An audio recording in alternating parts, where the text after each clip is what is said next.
distinguished guests, please take your seats and silence your cell phones. The program will begin shortly. Thank you.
Distinguished guests, the President of the United States, accompanied by Kezia Rodriguez.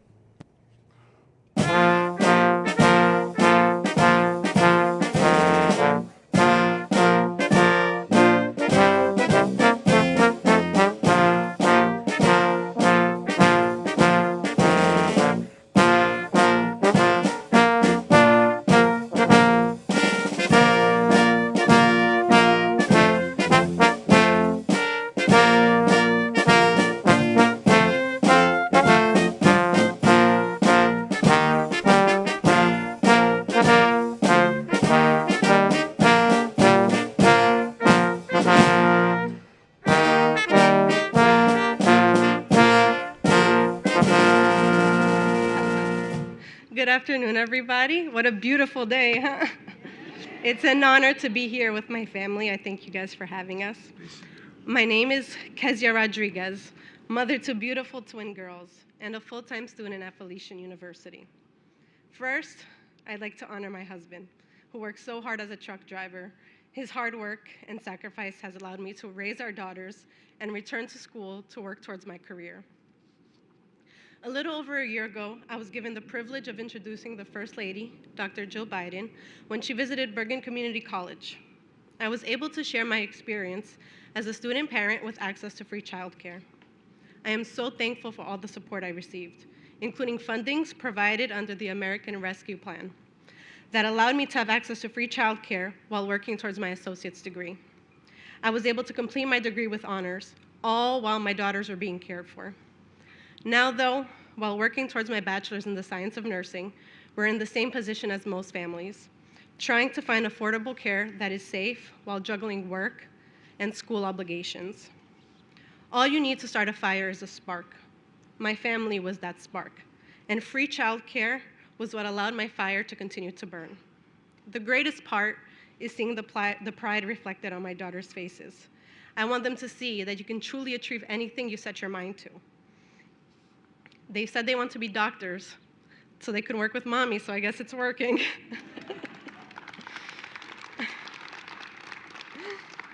Free childcare helped propel my education.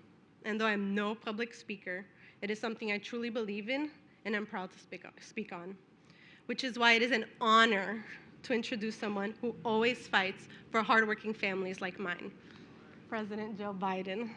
Thank you very much.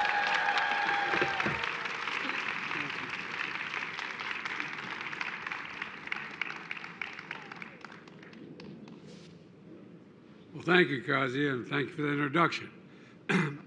And former Speaker Pelosi, members of the Congress, members of union labor that are here today that make a lot of this possible, so many of you.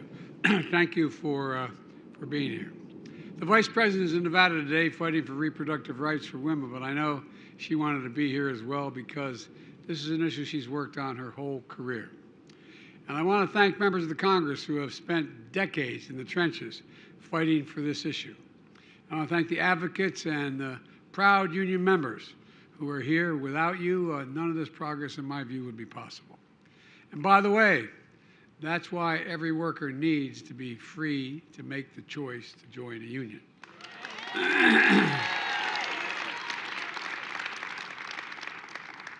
And thank you, care workers and family caregivers who are doing God's work, taking care of our children, our parents, and those we love so dearly. You care for the people we value the most in the whole world. And I want you to know how much we value you, and I mean that. We're here today to take action on an issue that's fundamental to who we are as a nation, who we are as a country. How do we treat the people we care so much about? Who needs the most help? Our children, the people we love, people with disabilities, including veterans. And how do we value those caring for them? Child care workers, nurses, home care workers, family caregivers. The executive order I'm about to sign is the most comprehensive set of actions any administration has taken to date to increase access to high-quality child care and long-term care and support for the caregivers. You know, under this order, almost every federal agency will collectively take over 50 actions to provide more peace of mind for families and dignity for care workers and who deserve jobs with good pay and good benefits. The executive order doesn't require any new spending. It's about making sure taxpayers will get the best value for the investments they've already made. For example, we used last year's increase in Head Start funding to take steps to recruit and retain workers by increasing wages so that families who need affordable care can get it.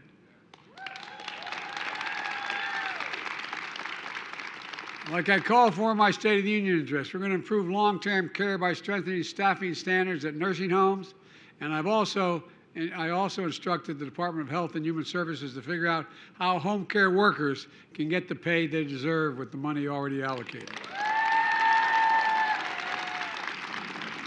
I'm directing the VA, the Veterans Administration, to cut red tape and give veterans who need assistance at home more flexibility to pick their own caregivers. We've heard directly from the veterans that this is one of the top priorities for them, one of their top priorities. To ensure we have enough care workers, we're expanding partnerships with community colleges, registered apprenticeship programs, and the AmeriCorps. You know, more than 1 in every 5 adults is a family caregiver. This order recognizes the labor of love and makes sure family caregivers are involved and informed when a hospital discharges the one they love, that the caregivers know about the Medicare benefits their loved one qualifies for, that caregivers of veterans have access to mental health support. Folks, there's a lot we can do.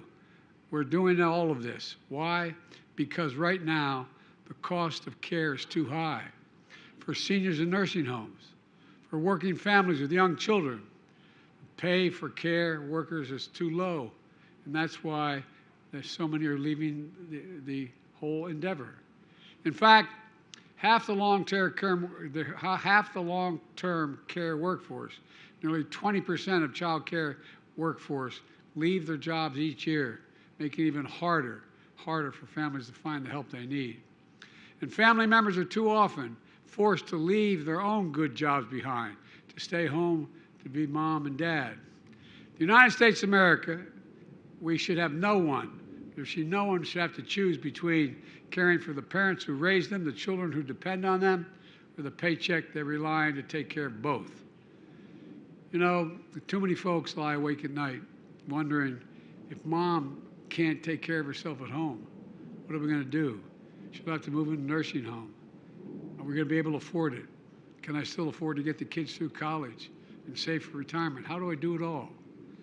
If I take that better job with a better pay, longer hours, will I be able to take care of my kids? Or will it cost me more than I get the raise and the paycheck I'm about the new job I'm about to have? If you live in a major American city, you can pay more than $17,000 a year, as all of you know, per child for child care in order to be able to go to work. And for a lot of families, that's more than you pay for your rent, your mortgage, or college education for your children. You can all imagine a young couple expecting their first child, thinking they should be really excited, but instead they're a little bit scared. They've already need 2 paychecks to make ends meet now. Are they going to be able to do it? They're going to be able to do it and keep the job, and are they going to be able to afford child care when the baby comes? Meanwhile, long-term care costs for the elderly or people with disabilities are up 40%. The costs are up 40% over the past decade. Some of you have had to spend your own retirement savings to care for your parents. Imagine, Dad lived in a house his whole life, but he can't manage his own house anymore. He has trouble getting around. He needs just a little stuff to stay home, someone to just deliver the dinners, just to be able to shovel the sidewalk, etc., just to be able to stay where he was. Who's going to go tell Dad? You probably had that conversation, some of you. Who's going to tell Dad? You can't stay in the house. You can't stay home anymore. You've got to go to a nursing home. Millions of Americans are stuck in the middle, in part of so-called sandwich generation, caring for young children and elderly parents at the same time. It's overwhelming. I get it. I was a single parent for 5 years with 2 young children after my wife and daughter were killed in an accident. Thank God I had family to rely on. There's a reason why, by the way, a lot of people don't move beyond where their families are, even though they have other opportunities. They can't afford to. My sister, my brother, my brother-in-law, my mother, they all chipped in. My sister and her husband gave up their home and moved into where I lived just to be there, to help me with my kids. Folks, you know, I couldn't have done it without their help. I couldn't have made it. And I was making a good salary. I was making, I think we got paid $45,000 a year then. And that was more money than I ever made in my life. But I couldn't possibly. That's why I commuted every single day for 36 years, so I could be home, because I couldn't sell my home and get reelected without having a home in Delaware. Couldn't move down here and afford it. But I had a big family. I had help. I often ask myself, what in God's name would I have done? Not a joke, had I did not have the family I had. Over the years, Jill and I took care of both all 4 of our parents. Well, they didn't have to take all 4. One died suddenly. But my point is, we were with our parents to the very end. We could do it. We could afford to do it because of where we were, and we had the housing to be able to bring them in. We understand. In the pandemic, we made it even clearer just how hard it is for millions of working and middle-class families to provide care for their families. It's not just how important the care economy is to the entire economy. It's when people have to leave the labor force and can't enter in the first place because caregiving responsibility. They can't fully participate in the economy. And that drags down the whole nation's productivity and growth overall. Care work is demanding, as many of you in this audience know. It requires serious skill, but these workers are among the lowest paid workers in the country. As soon as I got in office, I signed the American Rescue Plan to help millions of families afford child care.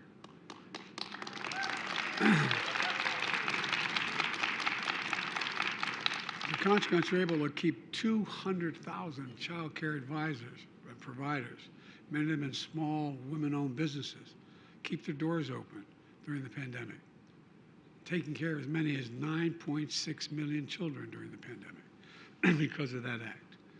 1/3 of child care providers said they would have to shut down for good without the help. Instead, the American Rescue Plan helped them stay afloat, and in many cases, increased pay for the child care workers. It also helps states expand and strengthen Medicaid home care programs. We also increased child care and development block grants, helping more low-income families afford child care. You know, we issued the first ever and much needed national strategy on support family caregivers. And that was, Nancy, thank you. And received federal dollars through the CHIPS and Science Act, which I might point out has already generated $200 billion in investment in the United States, commitments. Those companies are going to have to provide high-quality, affordable child care for their workers if they want to participate in the program. We're using the power of the federal government to get companies to do what's good for their workers, and I might add, good for business as well. Good for business as well. And folks, care workers deserve to make a decent living, and that's a fight I'm willing to have. We need it. Folks, we know there's more to do. And yet yesterday, the Speaker of the House of Representatives, Kevin McCarthy, went to Wall Street. He did not tell the wealthy or the powerful on Wall Street that it was finally time for them to start paying their fair share of taxes. That didn't come up. Other than say they're going to renew the $2 trillion tax cut. Anyway, I won't. Instead, he proposed huge cuts to important programs that millions of Americans count on, millions of middle-class, suburban, as well as inner-city folks. He threatened to become the first speaker to default on our national debt, which took over 230 years to accumulate. He threatened to be the first one to default on the debt, which would throw us in a gigantic recession and beyond, unless he gets what he wants in the budget. Folks, you've got to ask yourself, What are MAGA Republicans in Congress doing? Because this is not your father's Republican Party. This is a different deal. You know, the two presidents that warned most directly against playing with the national debt were Ronald Reagan. He spoke very, very passionately about that. And he came forward. And anyway, I won't, but you know, why are they doing this? What's the purpose? The speaker talked about limited spending, which sounds good. And by the way, I was able to cut the deficit by $1.7 billion in 2 years. And if we pass the budget I'm proposing, we'll lower the spending way beyond that just in the first. We're gonna lower the spending by $168 billion just because of the way we've changed Medicare. Prescription drug costs. But let's take a closer look at what he didn't say. Critical programs for hardworking Americans, the ones they count on, will be slashed starting next year if he has his way. He didn't tell you the leading House Republican proposals would cut all the programs and discretionary spending by 22%. It would mean higher costs for child care, higher costs for preschool, higher costs for college. 200,000 children would lose access to Head Start slots. And even more would lose access to child care altogether. It would mean higher costs for housing, especially for older Americans, for veterans, people with disabilities, and families with children. Longer wait times for Social Security and Medicare benefits, robbing seniors of their healthy meals. 30 million fewer veteran outpatient visits, leaving our brave warriors unable to get checkups, mental health services, and treatment for substance abuse disorders. Congress just passed the PACT Act, which I was very proud of, to help, it was bipartisan, to help veterans exposed to toxic burn pits like my son. These cuts will make it harder for us to meet that sacred obligation to protect those we send into harm's way and care for them and their families when they return home. They would deny tens of thousands of people suffering from opioid epidemic and addiction the treatment they need for recovery. We're also planning other cuts as well. They'd cut 10 million people, including 4 million children, would lose food assistance programs. Changes to Medicaid would also cause millions of people to lose their health care. And now, what the speaker didn't tell you is the MAGA Republicans in Congress are still supporting over $3 trillion in tax giveaways, overwhelmingly benefit the wealthiest Americans and the biggest corporations. I might add, we have now about 1,000 billionaires. You know what the average tax rate is? 3%. 3%. And their cuts to those critical programs I talked about won't go to reduce the deficit after all. They just pay for the rest of the MAGA Republican agenda. Massive tax cuts, giveaways to gear up for the rich and large corporations who acknowledge they don't need them all. Folks, if MAGA Republicans in Congress won't ask the wealthier big corporations to pay $1 more in taxes, but they'll make a 22% cut to programs across the board like education, scientific research, basic services people rely on, then they should tell the American people what that means and why they're doing it. It means they want to go back to the same old trickle-down economic theories of the past, while we, the economy, have been growing from the middle out and the bottom up, is sidelined. Instead of investing in kids and cutting taxes for families with children, MAGA Republicans in Congress support more than $3 trillion in tax cuts and giveaways over the next 10 years toward those at the very top of the agenda, on the income agenda. You know, on the other hand, as I said in my first 2 years, we brought down the deficit by a record $1.7 trillion.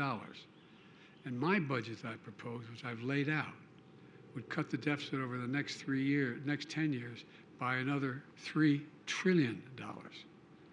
So I urge Congress to take the threat of default off the table. Pass my budget. If they don't pass it, at least argue with what they don't like about it and let's vote on it. But in the meantime, we're not waiting around. That's what today's all about.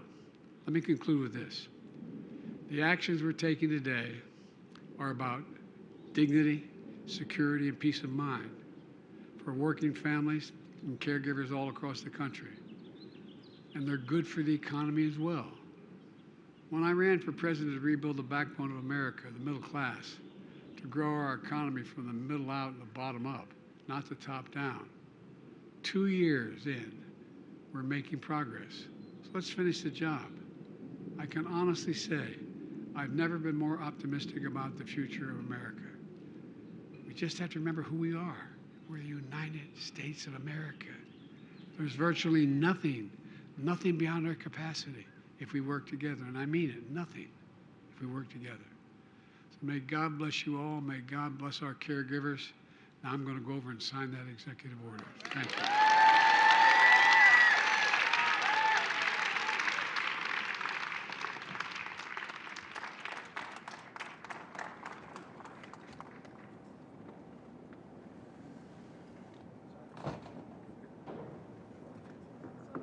Good to see you, man. Good to see you, President. How are you, sir?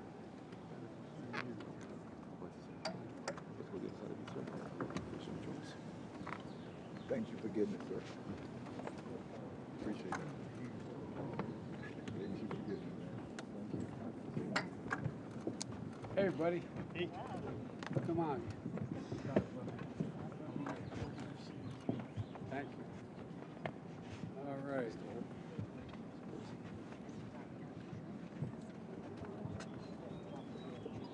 Got everybody? All right.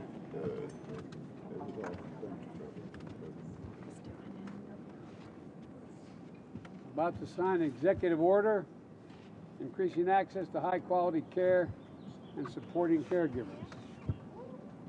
My face so bright I'm not sure where the line is.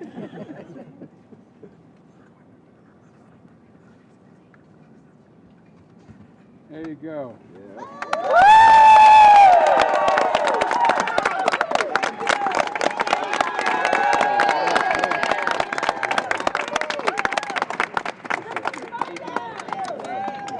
Distinguished guests, please remain in your seats as the president departs. Thank you. I'm not going far.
sir.